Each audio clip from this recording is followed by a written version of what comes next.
여러분 사무엘서 강의 43번째 시간입니다. 오늘도 주 예수 그리스도의 은혜와 하나님의 평강이 넘치시기를 다시금 주의 이름으로 간절히 축원합니다. 여러분 언젠가 KBS에서 방영했던 시사 프로그램이 있었어요. 일제강점기 독립운동가들과 또 밀정에 관한 이야기를 방영했던 그런 내용이었는데, 여러분 나라가 일본에 의해서 강제 병합이 됐습니다. 그때 독립운동의 뜻을 가졌던 많은 사람들이 만주 상해로 건너가서 그 세웠던 정부가 임시 정부였습니다. 그런데 놀라운 것은 뭐냐면, 그렇게 임시 정부에 속해서 독립운동을 했던 사람들 중에 무려 895명이 밀정이었다라고 하는 기록이 있었다라는 거예요. 여러분 청산리 전투로 유명했던 김자진 장군, 그 김자진 장군의 비서였던 이정이라고 하는 사람 밀정이었습니다. 안중근 의사와 함께 하얼빈에서 심지어 거사를 진행했던 우덕순이라고 하는 사람이 대표적인 밀정이었다라는 거예요. 근데 놀라운 것은 뭐냐면, 이렇게 밀정이었던 사람이 지금 대한민국에서 현재 독립유공자로 추앙을 받고 있으며, 그렇게 밀정으로 활동했던 수많은 사람들이 여전히 독립유공자로 그렇게 인정받고 추앙을 받고 있더라는 거예요. 그러면서 진짜 이 독립운동가들에게 가장 힘들었던 것이 무엇이었는가? 다시요, 일제에 맞서서 독립운동을 했던 그 수많은 사람들에게 가장 힘들고 어려웠던 것은 가난도 아니었대요. 배고픔도 아니었고, 그렇다고 목숨에 대한 두려움도 아니라 다름 아닌 이 독립운동가들에게 가장 두려웠던 것은 뭐냐면, 그들을 너무나 잘 알고 있었고 가장 가까이 함께하고 있었던 이 동지들에게 배신당하는 것이 가장 큰 어려움이었다라는 거예요. 사랑하는 성도 여러분, 한번 생각해 보세요. 마음을 나누고 뜻을 나누고 생사곤학을 같이 했던 그 가장 가까운 동지들에게 배신당하는 것만큼 어렵고 힘든 일은 사실 없을 것 같아요. 제가 왜 이 말씀을 드리냐면, 지금 다윗이 23장과 24장에서의 다윗의 모습이 계속 이런 상황들을 경험하고 있더라는 것입니다. 가장 믿었던 사람들에게 배신을 당하고 있어요. 심지어 목숨을 걸고 싸워서 구했던 그 그일라 사람들까지 이 다윗을 배신하고, 그렇게 다윗이 육체적인 고통은 물론 마음의 고통과 정서적인 고통까지 끌어안고 오늘 24장에서 사울을 피해서 엔게디 광야에 도망을 하게 된 것입니다. 여러분 오늘 읽었던 이 24장의 말씀은 그렇게 사울을 피해서 도망했던 이 엔게디 광야에서 벌어지는 아주 기가 막히고 유명한 사건이라고 할 수 있어요. 사울이 블레셋과의 전쟁을 하고 있는 중에 누군가로부터 이런 기별을 받습니다. 왕이시여, 지금 다윗이 엔게디 광야에 숨어 있다라고 하는 첩보가 들어왔습니다. 그래? 그러면 우리 블레셋과의 전쟁은 이쯤에서 그만하고 우리 다윗을 잡으러 가자. 그렇게 기술을 돌려서 이 군사 3,000명을 이끌고 다윗을 잡기 위해서 엔게디 광야로 출발하고 있었던 거예요. 근데 여러분, 이 엔게디라고 하는 이 광야가 어떤 곳이었을까? 사해 근처에 있는 아주 유명한 관광지입니다. 깎아지는 절벽이 많이 있고요, 특별히 동굴이 많기로 아주 유명했던 곳이 이 엔게디 광야였어요. 그래서 이곳에서 목자들이 양을 치다가 밤을 피하기도 하고, 목자들이 사나운 들짐승을 피하여 숨기도 하고, 또 지나가는 나그네들이 이 동굴로 들어가서 며칠씩 머물기도 했던 그 장소와 그 지역이 바로 24장의 엔게디 광야였던 거예요. 아마도 다윗이 이 다울도 사울을 피하여 숨기도 좋고 또 먹을 것도 풍부하며 물이 넉넉한 곳이었던지라 이곳을 도망지로 또 피난처로 선택을 했던 것 같아요. 그런데 지금 사울이 그런 다윗을 잡기 위해서 정예군 병사 3,000명을 이끌고 다윗을 뒤쫓고 있었습니다. 그 내용이 지금 우리가 읽었던 1절에서 3절까지의 말씀인데, 자, 말씀을 한번 다시 읽어볼까요? 사울이 블레셋 사람을 쫓다가 돌아오매 어떤 사람이 그에게 말하 이르되 보소서 다윗이 엔게디 광야에 있더이다 하니, 사울이 온 이스라엘에서 택한 사람 몇 명으로? 3,000명을 거느리고 다윗과 그의 사람들을 찾으러 들염소 바위로 갈새. 3절은 같이 읽어볼게요. 시작. 길가 양의 구리에 이른즉 굴이 있는지라 사울이 뒤를 보러 들어가니라. 다윗과 그의 사람들이 그 굴 깊은 곳에 있더니 아멘. 여러분, 사울이 다윗을 잡으러 갔다가 배가 아파서 생리현상이 급해서 어느 굴에 들어갈 수밖에 없었던 거예요. 그런데 뜻밖에도 사울이 들어갔던 이 굴 속에 다윗과 그의 부하들이 이미 숨어 있었던 것입니다. 여러분, 한번 생각해 보세요. 영화의 한 장면 같지 않습니까? 사울이 지금 다윗을 붙잡기 위해서 정예 군사 3,000명을 대동하고 찾아왔어요. 그런데 한낱 이 생리 현상을 해결하기 위해서 들어갔던 굴에, 수많은 굴 중에 하필 들어갔던 그 굴에 누가 있었다고요? 다윗이 있었던 거예요. 여러분, 한 주간 동안 말씀을 묵상하면서 저는 몇 가지 좀 의미를 이렇게 나름대로 발견을 해봤습니다. 첫 번째, 사람은 절대 쉽게 변하지 않는다. 결정적인 순간마다 하나님께서 막으시고, 그리고 결정적인 순간마다 하나님께서 다윗을 도우시고 다윗을 구원하셨다라고 하는 것을 이미 경험했음에도 불구하고 그런 사울이 변한다? 변하지 않는다? 안 변하는 거예요. 두 번째는 우리가 잘 알고 있는 것처럼 인생은 절대 계획하고 생각하는 대로만 되지 않는다. 사울이 정예군사 3,000명을 거느리고 왔습니다. 이번에야말로 다윗을 잡을 수 있는 절호의 찬스요, 기회라고 생각을 했던 것 같아요. 그런데 그렇게 마음먹은 대로, 그렇게 계획한 대로 이루어지지 않고 있더라는 거예요. 그리고 세 번째는 우리 인생은 생각지도 못한 일 때문에 큰 일을 당할 수도 있더라는 것입니다. 다시요, 사울이 다윗을 잡기 위해서 정예병 3,000명을 거느리고 찾아왔습니다. 이번에야말로 다윗을 붙잡기 위한 확실한 계획이었을 것 같아요. 그런데 갑자기 배가 아파서 동굴로 들어갔어요. 여러분, 대변을 봐야 되기 때문에 사람을 대동할 수가 없잖아요. 그래서 대동하는 사람 하나 없이 들어간 그 동굴에 뜻밖의 다윗이 기다리고 있을 줄은 꿈에도 생각하지 못했을 것이고, 더군다나 그곳에서 엄청난 일이 비밀스럽게 진행되고 있었다라는 거예요. 사랑하는 성도 여러분, 다시금 기억할 수 있기를 바랍니다. 그 어떤 사람도, 그래서 사람은 섬김의 대상일 뿐 절대 믿음의 대상이 될 수 없다. 우리 인생 가운데 우리의 믿음은, 우리가 믿고 우리가 의지해야 될 한 분은 오직 신실하신 하나님밖에 없음을 인정하고 그 하나님만 붙들고 그 하나님만 의지하는 우리 성도들 될 수 있기를 주의 이름으로 축원합니다. 그래서 모든 인생의 걸음을 하나님께만 내어 맡길 때, 우리 성도들의 모든 삶의 걸음을 그 신실하신 하나님께만 내어 맡길 때, 어느 찬송의 고백처럼 무슨 일을 만나든지 만사형통하게 하시는 하나님의 은혜가 반드시 임하게 될 줄 믿습니다. 나의 갈 길 다가도록 예수 인도하시니 내 주 안에 있는 긍휼 어찌 의심하리요. 그 다음이요, 믿음으로 사는 자는 하늘 위로 받겠네. 무슨 일을 만나든지 만사형통하리라. 무슨 일을 만나든지 만사형통하리라. 할렐루야. 여러분, 이때 다윗과 함께하고 있었던 부하들이 다윗을 찾아와서 조용하게 이렇게 이야기를 건넵니다. 그게 4절의 말씀이에요. 4절 한번 볼까요? 다윗의 사람들이 이르되 보소서, 여호와께서 당신에게 이르시기를 내가 원수를 네 손에 넘기리니 네 생각에 좋은 대로 그에게 행하라 하시더니 이날이 그날이다 하니, 다윗이 일어나서 사울의 겉옷자락을 가만히 베니라.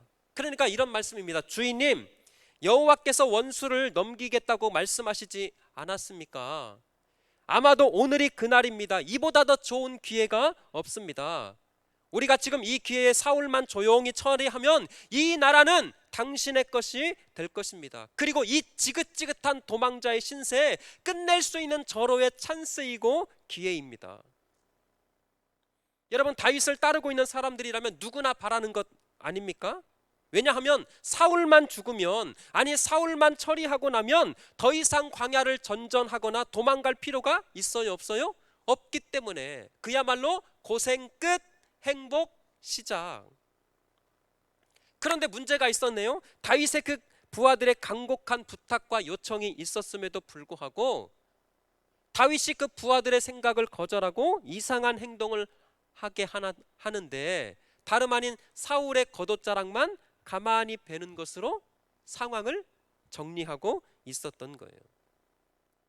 여러분, 도대체 이해가 되십니까? 왜 다윗은 계속해서 사울에게 그렇게 끊임없이 은혜를 베풀고 자비를 베푸는지 이해가 돼요, 안 돼요? 안 되는 것 같아요. 아니, 본인은 그렇다 치더라도 다윗을 따르고 다윗과 함께하고 있는 사람들 무슨 죄가 있습니까? 얼마나 답답했을까.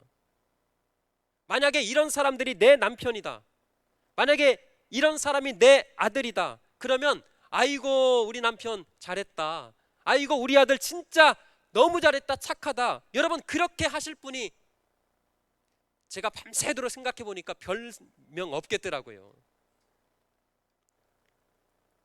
여러분, 그렇게 사울을 죽일 수 있는 절호의 기회와 찬스임에도 불구하고, 그리고 자신과 함께하고 있는 그 부하들이 간곡한 요청과 부탁이 있음에도 불구하고 다윗이 끄떡하지 않는 거예요.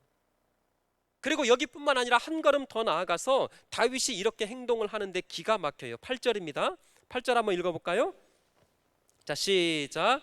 그 후에 다윗도 일어나 굴에서 나가 사울의 뒤에서 외쳐 이르되 내 주 왕이여 하매 사울이 돌아보는지라 다윗이 땅에 엎드려 절하고. 아멘. 사울이요 자신의 옷이 베어진 것도 모르고 이제 볼일을 보고 굴 밖으로 나갔어요.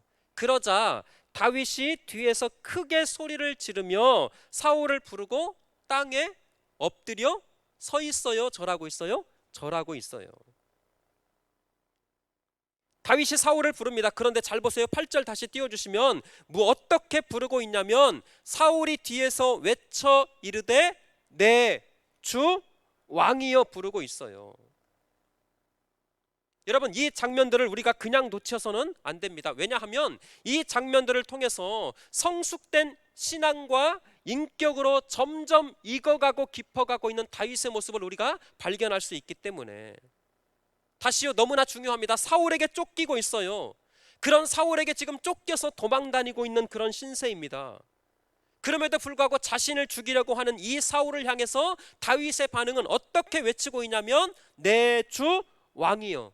그리고 맨 끝에 보니까 그렇게 부르고만 있는 것이 아니라 그 사울 앞에 엎드려 절하고 있는 거예요.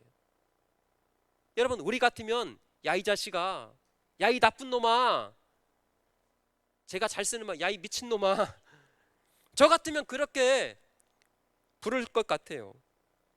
왜냐하면 잘 들어보세요. 사람은 누구나 내가 옳고 정의롭다면 광장에서 소리치고 싶은 마음이 다 있거든요. 여러분, 이럴 수가 있습니까? 이래서는 안 됩니다. 정의의 투사가 되고 싶고 옳은 일에 몸을 불사르고 그런 자신의 생각을 보여주고 싶은 마음이 누구나가 다 있는 것 사실이거든요. 특히 목사들에게 이런 면이 정말 많이 있습니다.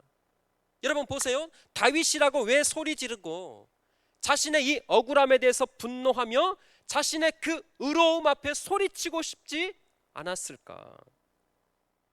그런데 보세요. 사울을 향한 다윗의 마음은 끝까지 이 정중함과 영적인 질서를 놓지 않고 있더라는 거예요. 얼마나 복수하고 싶고 얼마나 이 지긋지긋한 상황을 한 방에 끝내고 싶지 않았을까?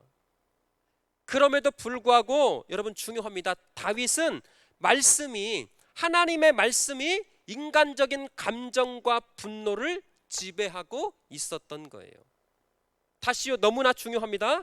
다윗이 사실은 인내하고 참았던 것이 아니라 사실은 결정적인 순간에서도 하나님의 말씀이 그 결정적인 순간에 다윗을 붙들고 있었어요. 결정적인 순간마다 하나님의 말씀이 다윗의 이성과 감정을 붙들었기 때문에 결정적인 순간마다 실수하지 않고 넘어지지 않고 하나님께서 기뻐하시는 그 믿음의 길을 걸어갈 수 있었더라는 거예요. 사랑하는 성도 여러분, 우리의 이성과 감정을 말씀으로 다스리시길, 아니 말씀으로 다스림 받기를 주의 이름으로 축원합니다. 살다 보면 왜 그런 일 없겠습니까? 이참에 그냥 확 엎어버려? 저도 있었어요. 이참에 확 그냥 끝내버려? 그러나 사랑하는 성도 여러분, 절대 즉흥적으로 감정적으로 판단하지 말고 그 어떤 상황에서도 하나님의 말씀의 지배와 통치를 받는 은혜가 있기를 간절히 축복합니다. 이것이 사울과 다윗의 결정적인 차이였어요. 비록 자신을 죽이려고 하는 사울에게 이 다윗은 내 주 왕이요 그렇게 부르고 있을 뿐만 아니라 자신을 죽이기 위해서 정예 군사 3,000명을 이끌고 쫓아오는 그 사울을 향해서 엎드려 절할 수 있는 이 믿음. 여러분, 사울이 얼마나 놀랬을까요? 사울이 동굴에서 시원하게 똥 싸고 똥 싼 거예요. 사울이 동굴에서 시원하게 똥 싸고 나왔는데 거기서 자신이 쫓고, 아니 자신이 죽이려고 했던 그 다윗이 나와서 자신의 이름을 부르고 있는 거예요. 그냥 부르고 있는 것이 아니라 내 주 왕이요, 그렇게 정중하게 사울을 부르고 그 앞에 절하고 있다면 여러분, 사울의 입장에서 얼마나 놀라고 한편으로는 정말 추접스럽고 창피하고 우리 아이들이 잘 쓰는 말로 얼마나 쪽팔렸을까. 지금 이해가 되세요? 동굴에 들어가서 시원하게 똥 싸고 딱 나왔는데 그곳에서 다윗이 오히려 내 주 왕이여 그렇게 부르고 있고요, 그런 사울을 향해서 엎드려 절하고 있어요.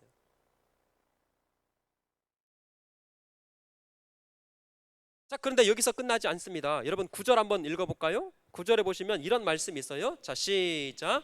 다윗이 사울에게 이르되 보소서, 다윗이 왕을 해하려 한다고 하는 사람들의 말을 왕은 어찌하여 들으시나이까? 여러분, 여기 중요한 영적인 힌트가 하나 있습니다. 사울이 왜 그렇게 다윗을 죽이려고 광기에 사로잡혀서 쫓아다니고 있었는가? 중요해요. 잘못된 정보가 들어가고 잘못된 정보가 입력된 거예요.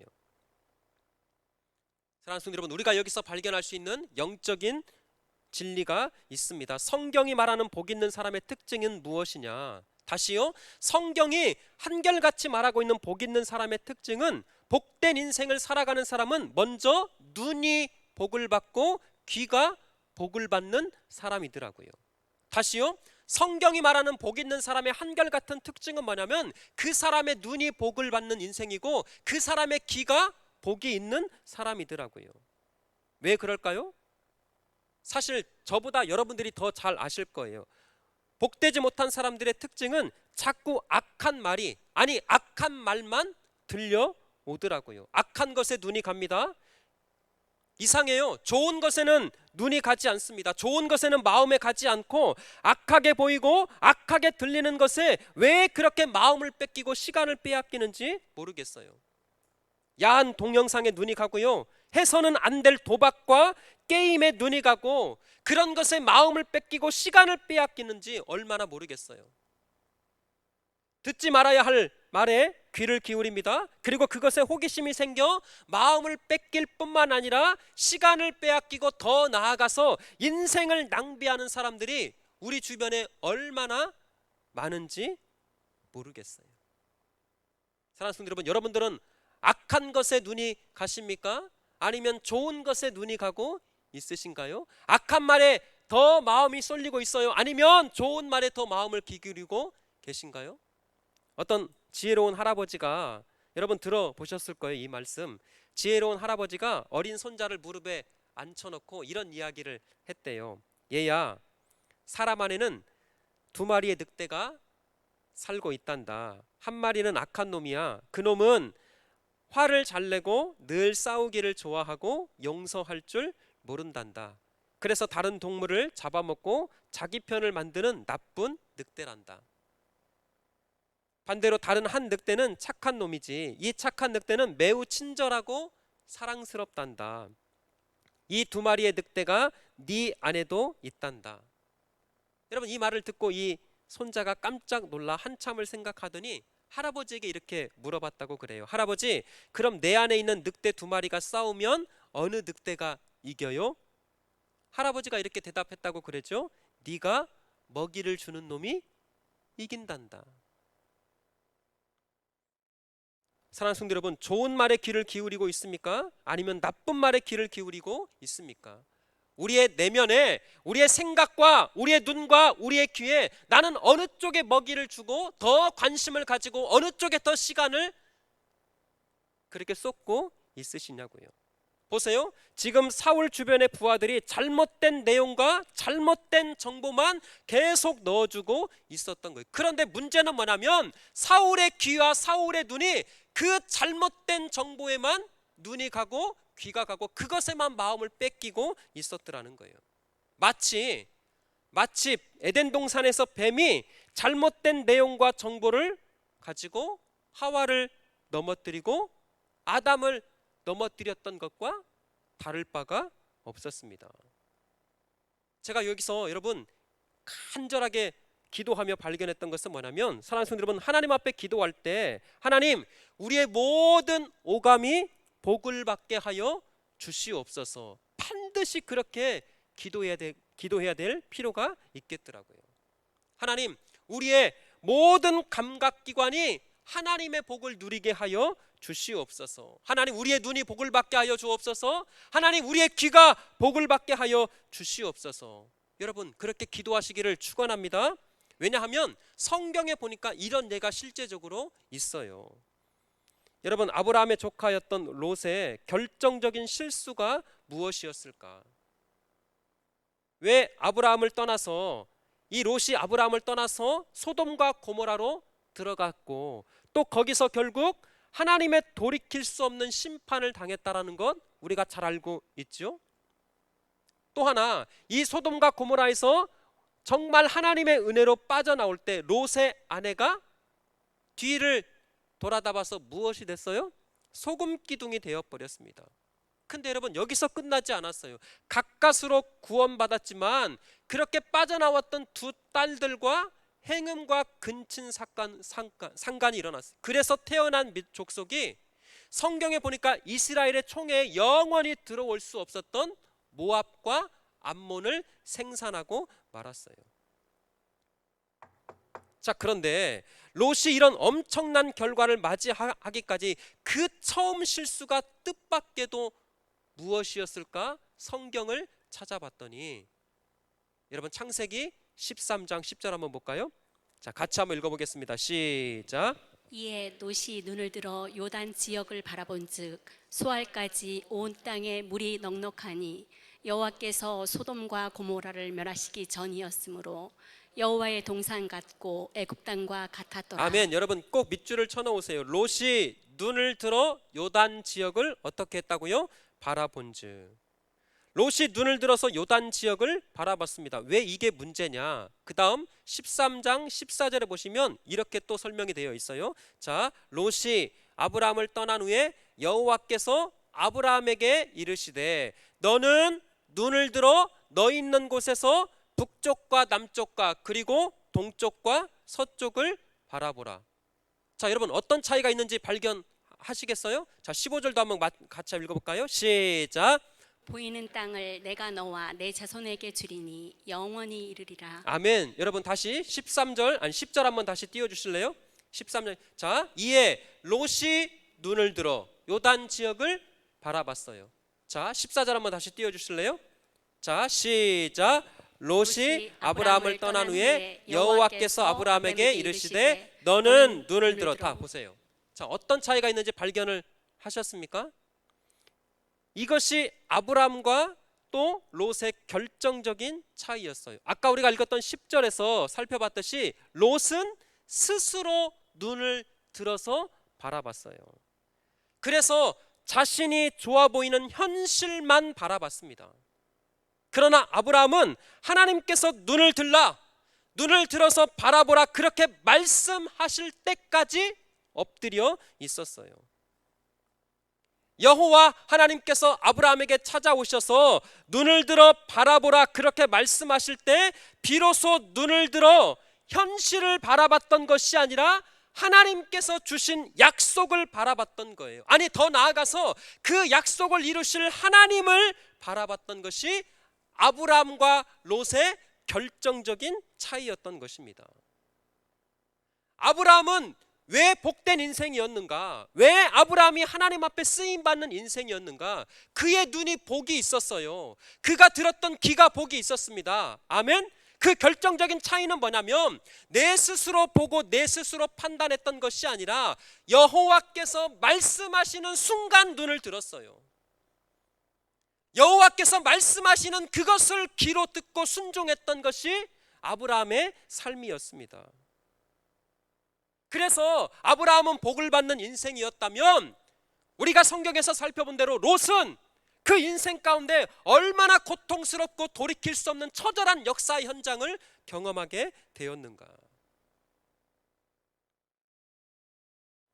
사랑하는 분들은 말씀을 마칠게요. 세상의 눈으로 볼 때 아브라함이 얼마나 답답한지 모르겠어요. 야, 저렇게 답답하고 저렇게 뒤처져서 언제 따라잡고 언제 성공하고 언제 사람들이 다 좋은 땅 차지하고 나면 언제 가서 좋은 땅 찾을 수 있을까? 아니요. 그러나 하나님께서는 하나님께서 말씀으로 눈을 들어 바라보라 할 때까지 엎드려 있는 것이 성도가 복을 받는 최고의 비결인 줄 믿습니다. 말씀하실 때까지 기다리는 거예요.